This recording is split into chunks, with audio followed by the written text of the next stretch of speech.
சென்னை அருகே மவுலிவாக்கத்தில் அடுக்குமாடி கட்டடம் இடிந்து தரைமட்டமான விபத்தில் பலியானோர் எண்ணிக்கை 11ஆக அதிகரித்துள்ளது. ஏற்கனவே 9 பேர் உயிரிழந்த நிலையில் இடிபாடுகளில் இருந்து மேலும் ஒருவரது உடல் இன்று மீட்கப்பட்டது. இது தவிர கட்டடம் இடிந்தபோது அருகிலிருந்த வீட்டின் மீது விழுந்த இடிபாடுகளில் சிக்கி மண்ணில் புதையுண்ட ஒரு ஆணின் உடலும் மீட்கப்பட்டது. இதனால் பலி எண்ணிக்கை 11ஆக உயர்ந்திருக்கிறது. விபத்து நிகழ்ந்தபோது கட்டடத்தில் 50 பேர் இருந்ததாக கூறப்படுவதால் எஞ்சியவர்களை மீட்கும் பணி தொடர்ந்து மேற்கொள்ளப்பட்டு வருகிறது. பொக்லின் இயந்திரங்களின் உதவியுடன் இடிபாடுகளை அகற்றும் பணி தீவிரமாக நடைபெற்று வருகிறது.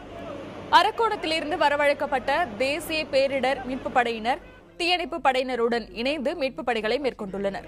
சிக்கியிருப்பவர்களை கண்டறிய மோப்ப நாய்கள் வரவழைக்கப்பட்டிருக்கின்றன. கான்கிரீட் இடிபாடுகளுக்குள் சிக்கியுள்ளவர்களை கண்டறிவதற்காக நவீன கேமராக்களும் பயன்படுத்தப்படுகின்றன.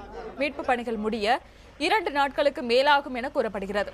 மீட்கப்பட்டவர்களில் 19 பேருக்கு போரூர் ராமச்சந்திரா மருத்துவமனையிலும் ஒருவருக்கு ராஜீவ்காந்தி அரசு பொது மருத்துவமனையிலும் சிகிச்சை அளிக்கப்பட்டு வருகிறது. இதனிடையே இடிந்த தரைமட்டமான கட்டடத்தின் உரிமையாளர்கள் 2 உள்பட 4 போலீசார் கைது செய்தனர். கைது செய்யப்பட்டவர்கள் மீது 4 பிரிவுகளின் கீழ் வழக்கு பதிவு செய்யப்பட்டிருக்கிறது.